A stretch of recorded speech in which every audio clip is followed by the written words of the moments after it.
To remove a door from its hinges, it's really pretty simple and you don't need very many tools. You would want a rag, something to clean off the hinges before you reapply them, a hammer, a flathead screwdriver, and some lubricating oil. Or that's all you need to take a door off of its hinges.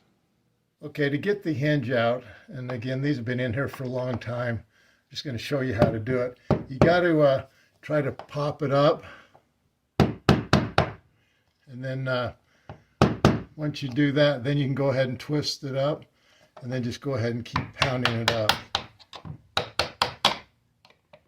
And you'll want to have somebody with you that can help support the door, because once you remove them all, the door might fall off of its hinges. And you want somebody to support that. And we'll just go ahead and do that with all three of them. And so again, we've got somebody supporting the door.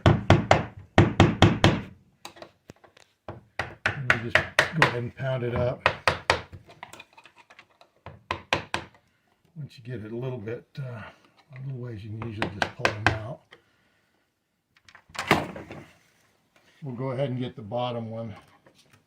And you just pound in, pry it up, and then just start pounding it up.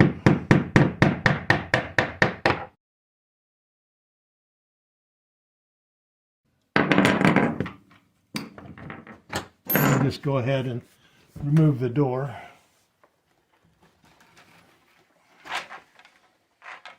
And you may have to remove your door for several different things. I had to remove the door to fix the molding at the bottom of the door. It was coming off, so I had to take the door out. But there are a lot of different reasons why you may have to take the door out. Maybe you're doing flooring, but that's an easy way to get your door off. All right, so you can see these hinges have a lot of grease and grime on them. We're going to clean those up a little bit. We just have these wet wipes. Go ahead and clean them off really well. And then we're going to lube them up, because you want them to be able to swing freely without a lot of friction. You can reduce a lot of sound. And you can see we've got rust here. We'll just go ahead and dry these off. We're going to use some lubricant. We're going to use this super oil. It's a premium household oil. A lot of different lubricants you can use. This says it's ideal for lubricating hinges. So we'll go ahead and use this. We're just going to apply a little bit on here. Just kind of rub it around. Then it'll be a lot easier to remove your hinges the next time you do this. This was really difficult to get these out the first time. Okay, so what we're going to do is I'm going to put the door back on, and I'm just going to lift up here and put the top section in. You may need a couple people to help it. You want to have the door hinges in reach, so you can just go ahead and we'll just kind of work it around until it slides in. And once we get this first hinge in, we should be able to get the other ones. So we'll then just work our way down. Put our next hinge in and then just work with it. You may have to open the door up a little bit and just kind of work it around.